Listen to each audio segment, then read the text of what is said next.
اگر کوئی علم حاصل کرنا چاہتا ہے تو وہ در سے آئے, دیوار پھلانگ کر نہیں آ سکتا. عزیزان گرامی, میرا مولا منبر پر بیٹھا ہوا ہے اور ارشاد فرما رہا ہے کہ سلونی قبل ان تفقدونی, کہ پوچھو مجھ علی بن ابی طالب سے جو پوچھنا ہے. نہایت ہی مختصر انداز میں ایک شخص اٹھا, کہا یا علی بتائیے میرے سر کے بال کتنے ہیں؟ مولا نے اس کی طرف دیکھا, ارشاد فرمایا کہ اگر میں تجھے بتا بھی دوں کہ تیرے سر کے بال اتنے ہیں تو کس سے جا کر پوچھے گا؟ کون تصدیق کرے گا کہ تیرے سر کے اتنے ہی بال ہیں جتنے میں نے بتائے ہیں؟ مگر مولا نے ارشاد فرمایا کہ یاد رکھ, تیرے سر کے ہر بال کے برابر ایک شیطان ہے جو تجھے ایسے سوال کرنے پر اکسا رہا ہے, اور تیرے سر کے ہر بال کے برابر ایک فرشتہ ہے تو تجھ پر لعنت کر رہا ہے. کہا یاد رکھ, تیرے گھر میں تیرا ایک بیٹا ہے جس کا نام ہے عمر ابن سعد, وہ میرے بیٹے حسین کا قاتل ہوگا. اب جو بات پیش کرنا چاہتا ہوں وہ اگلی بات ہے, اشارے سے بات کروں گا, سمجھ آپ جائیے گا. کہنے لگا یا علی بتائیے کہ آج میں کھاؤں گا کیا؟ مولا نے اس کی طرف دیکھا اور کہا کہ آج تو پھر نہیں کھائے گا, آج تو دودھ چاول کھائے گا. آپ کی زبان میں, پنجاب کی ہماری زبان میں کیا کہیں گے؟ کھیر, کھیر کھائے گا. کہنے لگا یا علی اگر آپ نے کہہ دیا نا کھیر کھاؤں گا, بس آج پھر ہی نہیں کھاؤں گا.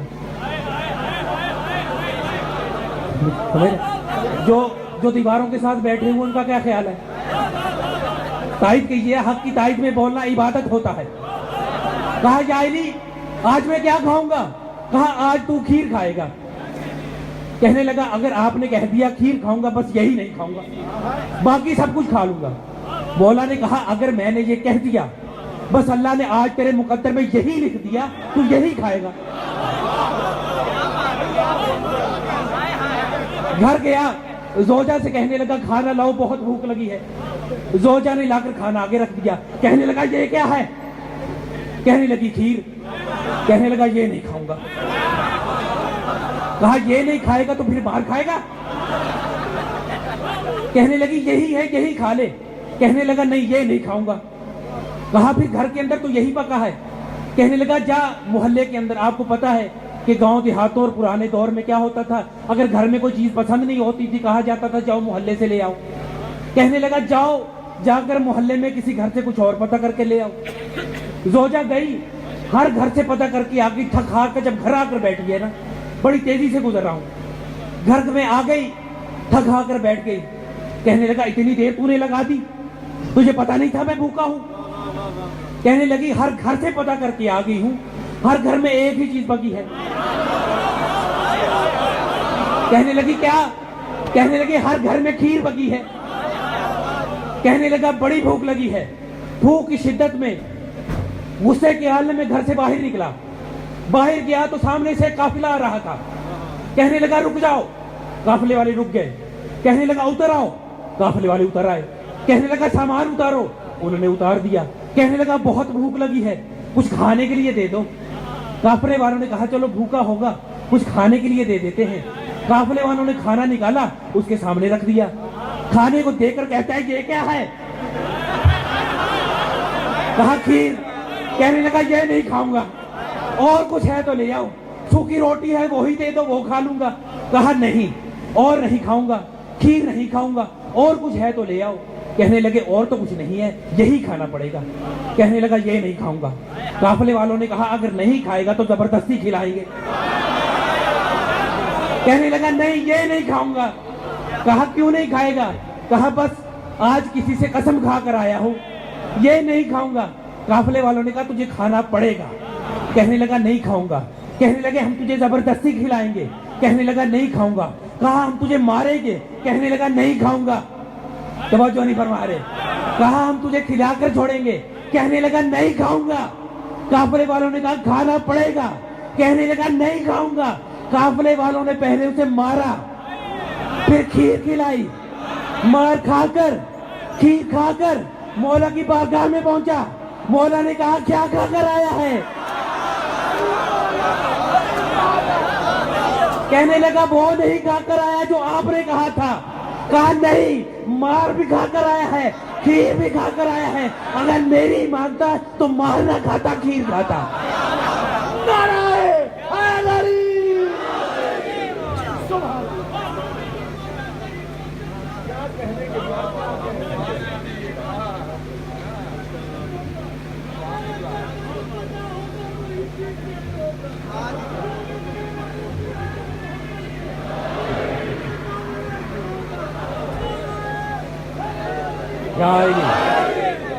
ایک روائی آپ کی خدمت میں کہ یعنی جنہوں نے ماننا نہ ہو وہ بولیے گا نہیں مانتے. اسی کو روائی کی شکل میں قدورت ہو تو سچی بات بھی مانی نہیں جاتی. جس کو دشمنی ہو نا اگر آپ اسے اچھی اور سچی فضیلت بیان کریں تو وہ کہتا ہے نہیں میں نہیں مانوں گا. تو شاعر کہتے ہیں قدورت ہو تو سچی بات بھی مانی نہیں جاتی کہ چشمے کور تلک سورج کی تابانی نہیں جاتی. اب اتنا بھی نہ بگاڑ خود کو بغض حیدر میں کہ خود تم سے تمہاری شکل بھی پہچانی نہیں جاتی.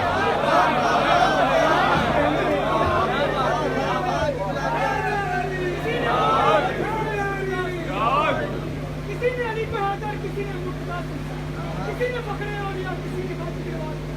یہ تو اپنے اپنے عقیدے کی بات ہے لوگوں. کسی نے علی کو بندہ تو کسی نے خدا. خدا کی قسم جس طرح کا آپ سماعت فرما رہے ہیں دل تاکہ گھنٹوں علی کے فضائل بیان کیے جاتے ہیں، لیکن وقت خدا کی قسم اتنا محدود ہے کہ بیان سے باہر یہ ذکر لامحدود ہے. اور علی کا ذکر ہے بھی عبادت، اور اس عبادت میں اتنا لطف آتا ہے کہ انسان کو دنیا کی پرواہ بھی نہیں رہتی. یاد رکھیے کہ چند معروضات ہیں آپ حضرات کی خدمت میں پیش کرنا چاہتا ہوں. یاد رکھیے کہ امیر المومنین کے بیٹے امام حسین علیہ السلام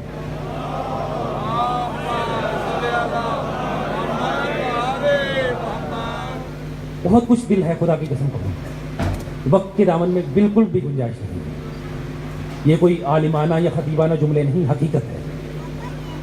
یاد رکھیے کہ کربلا کی جنگ جو حسین ابن علی نے لڑی ہے نا، یہ واحد کائنات کی ایسی جنگ ہے کہ جس کی ابتدا اذان علی اکبر سے ہوتی ہے اور اس کی انتہا جو ہے وہ سجدہ شبیری پر ہوتی ہے. ابھی میں مصائب کی طرف نہیں آیا. رسول خدا کی جنگیں آپ دیکھ لیجئے، خود امیر المومنین کی جنگیں اتنی مشہور ہیں، کوئی بھی جنگ ایسی نہیں ہے کہ جس کی ابتدا آذان سے ہوئی ہو اور انتہا جو ہے وہ سجدے پر ہوئی ہو. واحد کربلا کی جنگ ایسی جنگ ہے کہ جس کی ابتدا اذان علی اکبر سے ہوئی ہے اور انتہا سجدہ شبیری پر ہوئی ہے. اور عزیزان گرامی یاد رکھیے کہ یہ جو عزاداری آپ حضرات برپا کرتے ہیں نا حسین ابن علی کی، یہ ایک قدرت کا معجزہ ہے. آپ نے سب انبیاء کے معجزات سنے ہیں، پڑھے ہیں، مگر دیکھے نہیں ہیں.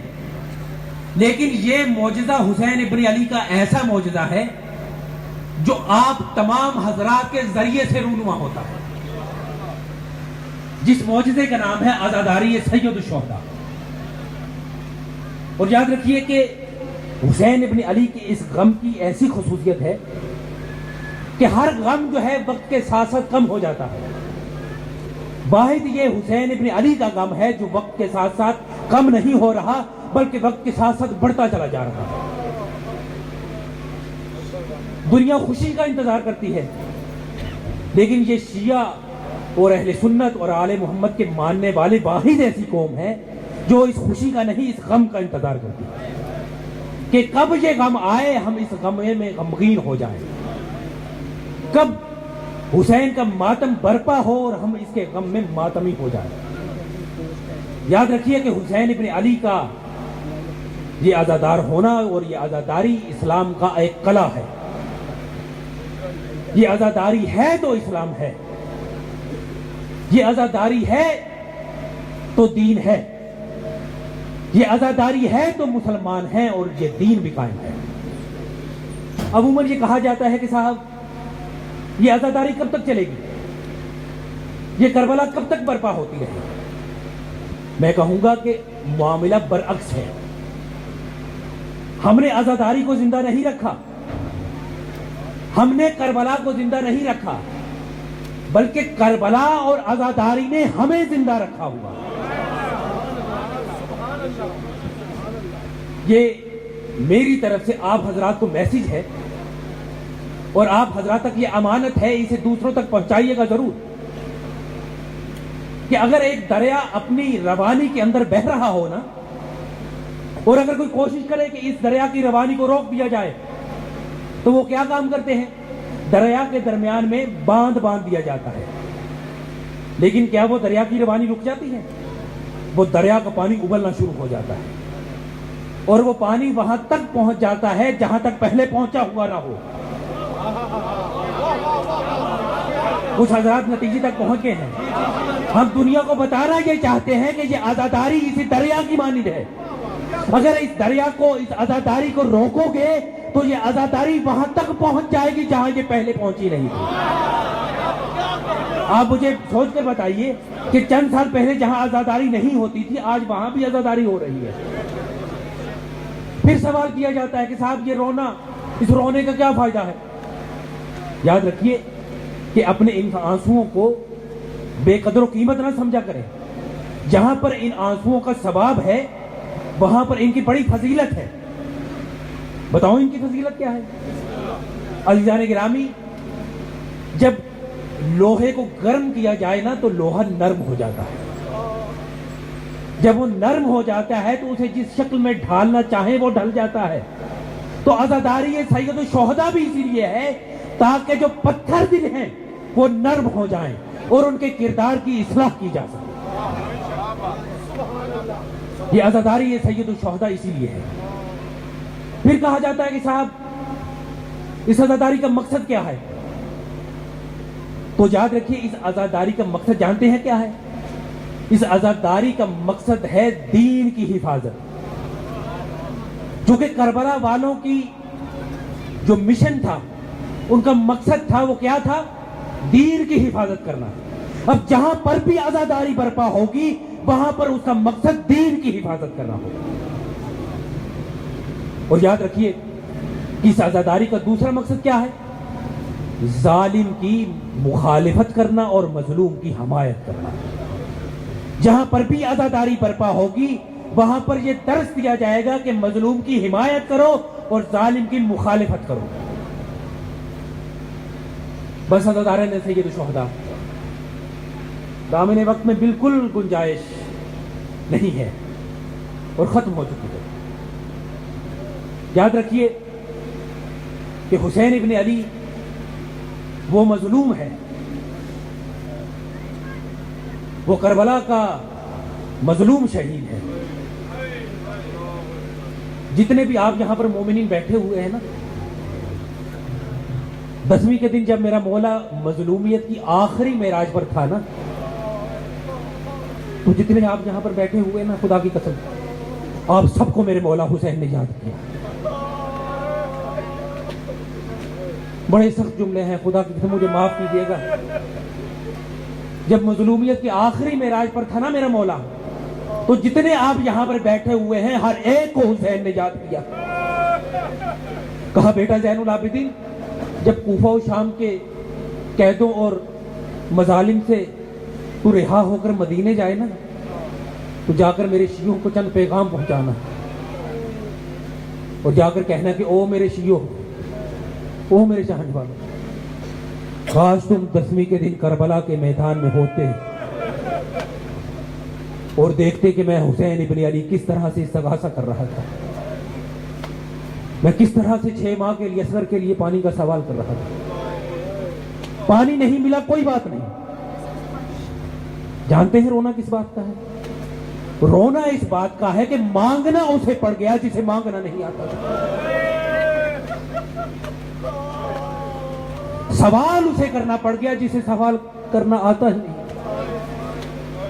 جس کے در پر فرشتے سوال کرنے کے لیے آتے تھے اس کو سوال کرنا پڑ گیا. کہا کہ او میرے شیعوں، کاش تم 10ویں کے دن کربلا کے میدان میں ہوتے اور دیکھتے کہ میں کس طرح سے حسین ابن علی سوال کر رہا تھا. اور کہا کہ بیٹا زین العابدین، جب تم مدینے جاؤ نا تو میرے شیعوں سے جا کر کہنا کہ او میرے شیعوں، جب کسی بے گناہ مقتول کا ذکر سننا نا تو مجھ حسین ابن علی پر ہائے ہائے کر کر رونا. جانتے ہیں کس لیے کہا؟ کہا اس لیے کہا کہ جب مجھ حسین کو قتل کیا گیا نا تو مجھ حسین کو رلا رلا کر قتل کیا گیا تھا. میں حسین گریہ کر رہا تھا کہ او مسلمانوں، مجھے قتل نہ کرو، میں تمہارے رسول کا نواسا ہوں. میں تمہارے رسول کی بیٹی کا بیٹا ہوں, میں علی ابن ابی طالب کا فرزند ہوں, تم مجھے کیوں قتل کر رہے ہو؟ جانتے ہیں کیا جواب ملا؟ بغض لابی, ہم تیرے باپ کے بغض میں تجھے قتل کر رہے ہیں. عزادارو, وقت کے دامن میں بالکل گنجائش نہیں ہے. کوشش کیجئے گا کہ ہر آنکھ سے آنسو ضرور بہے, اس لیے کہ رومال زہرا اتنا ہی پیاسا ہے جتنے کربلا والے پیاسے. اس لیے کہ جب میرا چھٹا امام کسی مجلس میں بیٹھا ہوا تھا نا, تو جناب جابر میرے مولا کے پہلو میں بیٹھے ہوئے تھے اور گریہ کر رہے تھے, آنکھوں پر رومال رکھا ہوا تھا. مولا نے جابر کی طرف دیکھا اور کہا کہ جابر تو گریہ کیوں نہیں کر رہا؟ کہا مولا میرا یہ رومال دیکھیے جو آنسوؤں سے تر ہو چکا ہے. کہا جابر اس طرح سے نہ رویا کر. کہا مولا کس طرح سے رویا کروں؟ کہا کہ اس طرح سے رویا کر جس طرح کہ ایک بوڑھی ماں جوان بیٹے کے لاشے پر روتی.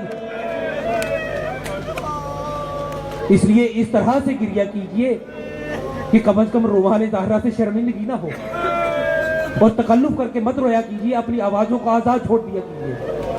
اس لیے کہ یہ اس کا غم ہے کہ جس کے غم میں ہمارا 12واں امام بھی سوگوار ہے. روایات کے جملے ہیں کہ جب جناب امام حسین کی شہادت کا تذکرہ کیا جاتا ہے نا, تو میرا 12واں امام روتا نہیں ہے. آپ تو رو رہے ہیں نا, میرا 12واں امام آنکھوں سے آنسو نہیں بہاتا, میرے 12ویں امام کی آنکھوں سے خون جاری ہو جاتا ہے. اور یہ میرا مولا کربلا کے میدان میں موجود نہیں تھا, پھر بھی اس امام کی آنکھوں سے خون جاری ہو گیا. اب مجھے سوچ کر یہ بتائیے کہ میرا وہ چوتھا امام جو کربلا کے میدان میں پہنچا, 35 سال تک یہ امام خون کے آنسو بہاتا رہا. 35 سال تک یہ خون کے آنسو بہاتا رہا. جس کا ہاتھ ہے وہ سینے پر ضرور مارے اور حسین کا عزادار ضرور کہلائے اپنے آپ کو. ہر ایک یہی سمجھے کہ میں اکیلا پڑھنے والا ہوں, آپ اکیلے سننے والے ہیں. ہر ایک دل کی یہ خواہش ہے کہ مولا کی شہادت شروع کی جائے اور اس کی آنکھوں سے آنسو جاری ہو.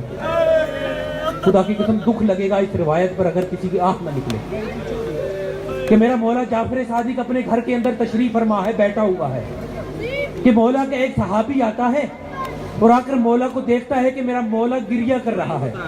کہا مولا آپ گریہ کیوں کر رہے ہیں؟ کہا تجھے پتہ نہیں آج عاشورے کا دن ہے, آج میری جد حسین کے شہادت کا دن ہے. کہا تیرا بابا جب میرے پاس آیا کرتا تھا نا تو حسین کی مصیبت کا مرثیہ پڑھا کرتا تھا, تو نے کیا میری جد کی مصیبت میں مرثیہ لکھا ہے؟ کہا ہاں مولا لکھا ہے. کہا اچھا تو میری جد کی مصیبت کا مرثیہ تو سنا, میں زین العابدین کا بابا رونا چاہتا ہوں, میں جعفر صادق رونا چاہتا ہوں. اب جیسے ہی اس نے مصیبت بیان کرنا چاہی نا, مولا نے کہا اے میرے صحابی رک جا. امام نے کہا پردہ آویزہ کر دیا جائے. اپنی ماں کو کہا کہ اماں آپ بھی آ جائیے, اپنی بیٹیوں کو کہا کہ آپ بھی آ جائیے, اپنی ازواج کو کہا آپ بھی آ جائیے. جب سب آ کر بیٹھ گئی نا تو اس وقت امام نے ارشاد فرمایا کہ اے میرے صحابی اب تو شروع کر. اب جب اس نے امام کی مصیبت بیان کرنا شروع کی نا تو ایک دم سے ایک خاتون کی چیخوں کی آواز بلند ہونا شروع ہوئی. جانتے ہیں وہ کون خاتون تھی؟ وہ اس صحابی کی خالہ تھی, وہ امام جعفر صادق کی ماں تھی. جب ان کے گریے کی آواز بلند ہوئی نا تو صحابی نے کہا کہ اے خالہ ام فروا, آپ تو رو رہی ہے نا, ابھی آپ کے پاس آپ کا بیٹا آئے گا, آپ کو آ کر دلاسا دے گا, آپ کو چپ کروائے گا, آپ کو سینے سے لگائے گا. لیکن جب کربلا کے میدان میں آپ کی بھوبیاں رو رہی تھی تو شمر تازیانے مار رہا تھا, جب بچے گریہ کر رہے تھے تو انہیں تازیانے مارے جا رہے تھے. خدا کی قسم میں بیان نہیں کر سکتا, میرے پاس اتنا جگر نہیں ہے کہ میں بیان کر سکوں. میرا 8واں امام ارشاد فرماتا ہے کہ اے میرے جد حسین, آپ کے غم میں ہم اتنا زیادہ روتے ہیں کہ ہماری آنکھیں زخمی ہو گئی ہیں. اللہ اکبر, ہماری آنکھیں زخمی ہو گئی ہیں. میرا 12واں امام ارشاد فرماتا ہے کہ اے میرے جد حسین, میرا سلام ہو آپ پر کہ جس کی دائیں طرف کی پسلیاں ٹوٹ کر بائیں طرف آ گئی, بائیں طرف کی پسلیاں ٹوٹ کر دائیں طرف آ گئی, اور الشمرو جالس علی صدرہ, اور شمر جس کے سینے پر بیٹھا ہوا تھا. مجھے معاف کیجیے گا اگلے جملے کے لیے کہ جس نے حسین کی داڑھی کو اپنے نجس ہاتھوں سے پکڑا ہوا تھا اور حسین کے گلے پر تلوار چلا رہا تھا, کند خنجر چلائے جا رہا تھا. میرے مولا 12ویں سرکار سے کسی شخص نے پوچھا, مولا ہم نے مختلف روایات کے اندر سنا ہے کہ مولا کے گلے کو آگے سے کاٹا گیا. کچھ روایات کے اندر ہے کہ شمر نے پیچھے سے 13 ضربیں لگائیں. کچھ روایات کے اندر ہے کہ نہر کیا گیا. جانتے ہیں مولا نے کیا جواب دیا؟ خدا کی قسم میرے جگر میں اتنا زور نہیں کہ میں بیان کر سکوں. امام نے کہا کہ تینوں روایات صحیح ہیں. کہا کہ پہلے حسین ابن نمیر نے نیزہ میرے امام کی گردن کے گودال کے اندر مارا. پھر شمر نے جانتے ہیں کیا کام کیا؟ 13 ضربے امام کی گردن کے پیچھے مارتا چلا گیا. اگر آپ سن سکے تو مجھے پوری روایت پیش کرنے دیں. خدا کی قسم امیر المومنین کا سجدہ لاجواب سجدہ تھا. سجدے میں سر تھا, زبان پر تھا سبحان ربی الاعلی و بحمدہ. لیکن یاد رکھیے کہ ایک ضرب کے اندر سبحان ربی الاعلی کہنا اور بات ہے, اور 13 ضربوں کے اندر سبحان ربی الاعلی کہنا یہ حسین ابن علی کا کام ہے. دنیا آپ نے سنا ہے نا کہ حسین ابن علی کو ضربیں لگی تھی, لیکن سن لیجئے حسین کا گلا ضربوں سے جدا نہیں ہوا تھا. حسین کو ذبح نہیں کیا گیا تھا, حسین پر 13 ضربیں لگی تھی. ضرب میں اور ذبح کرنے میں فرق سمجھتے ہیں آپ؟ جب کوئی کسائی کسی حیوان کو ذبح کرنے لگتا ہے نا تو تیز چاقو سے اگر گردن کو جدا کیا جائے اسے کہتے ہیں ذبح کرنا. لیکن جب کوئی کسائی ہڈی توڑتا ہے نا اسے کہتے ہیں ضرب لگانا. ضربوں میں ضربیں لگ رہی تھی. حسین کی زبان پر ایک ہی لفظ تھا سبحان ربی الاعلی و بحمدہ, کہ خدا تیری ذات بلند ہے. جب شمر نے 13 ضربیں لگا دی نا خدا کی قسم, تو اس نے دیکھا کہ میری ضرب کوئی کام نہیں کر رہی, کوئی ضرب کام نہیں کر رہی. تو مولا نے اس کی طرف دیکھا اور ارشاد فرمایا کہ تو کیوں گھبرا گیا؟ تو اطمینان سے اپنا کام کر, میرا کوئی نہیں رہا. تو اطمینان سے اپنا کام کر. کہنے لگا حسین میں نے 13 ضربیں لگا دی مگر میری ضرب کوئی کام نہیں کر رہی. مولا نے کہا اب تو اطمینان سے اپنا کام کر, اب میں تجھے یقین دلاتا ہوں تیری ضرب کام کرے گی. یہ کہہ کر امام نے اپنی گردن پر ہاتھ رکھا اور ایک جملہ ارشاد فرمایا, اماں ہاتھ ہٹا لے. اماں میں اپنے قاتل کی گھبراہٹ کو برداشت نہیں کر سکتا. اماں میرا قاتل گھبرا گیا. آج بھی آپ کربلا کے میدان میں جائیں نا تو وہاں پر ایک پینٹنگ لگی ہوئی ہے جہاں پر سب انبیاء کی ارواح کھڑی ہوئی ہے. امیر المومنین کھڑے ہوئے ہیں امام حسن کے ساتھ, مولا علی کھڑے ہیں جناب سیدہ کے ساتھ. ایک دم سے سب انبیاء ہاتھ جوڑ کر آ کر کہتے ہیں یا رسول اللہ ہم میں برداشت نہیں ہے, ہم حسین کو ذبح ہوتے ہوئے نہیں دیکھ سکتے. پھر جناب رسول خدا دیکھتے ہیں کہ جناب ابراہیم آ کر کہتے ہیں یا رسول اللہ میں نے اسماعیل کو جب ذبح کیا تھا نا تو میری آنکھوں پر پٹی بندھی تھی, میں یہ منظر برداشت نہیں کر سکتا. پھر رسول خدا کہتے ہیں اے علی و فاطمہ تم جانو اور حسین جانے, میں یہ منظر برداشت نہیں کر سکتا. تھوڑی دیر کے بعد علی بھی کہتے ہیں فاطمہ تو جانے اور تیرا حسین جانے, میں یہ منظر برداشت نہیں کر سکتا. لیکن جناب سیدہ نے جانتے ہیں کیا کہا کہ بارے الہ تو گواہ رہنا, انبیاء نے رخ موڑ لیا مگر میں فاطمہ نے رخ نہیں موڑا.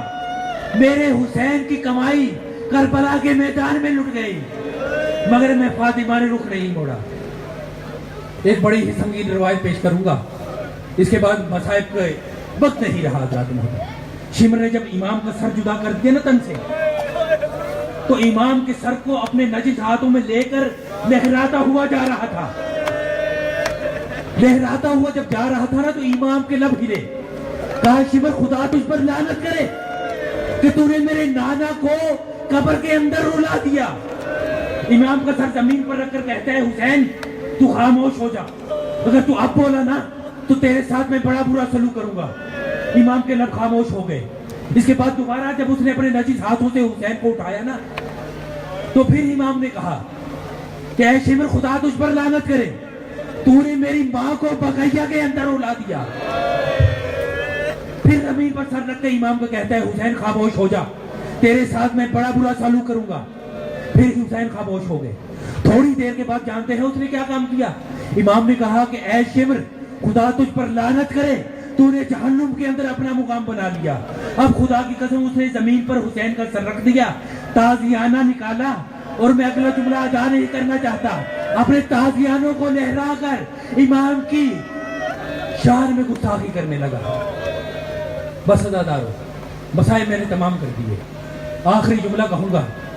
عزادارو، جب حسین کے اس عزاداری کے اندر تم آتے ہو نا، آ کر زنجیر زنی کرتے ہو، ماتم کرتے ہو، تو جب تم گھر جاتے ہو تمہاری مائیں بہنیں آ کر تمہارے زخموں پر مرہم پٹی کرتی ہیں، لیکن جب کربلا کے میدان کے اندر حسین کو شہید کیا گیا تھا نا، تو کوئی بھی مرہم پٹی کرنے والا نہیں تھا۔ ماتم حسین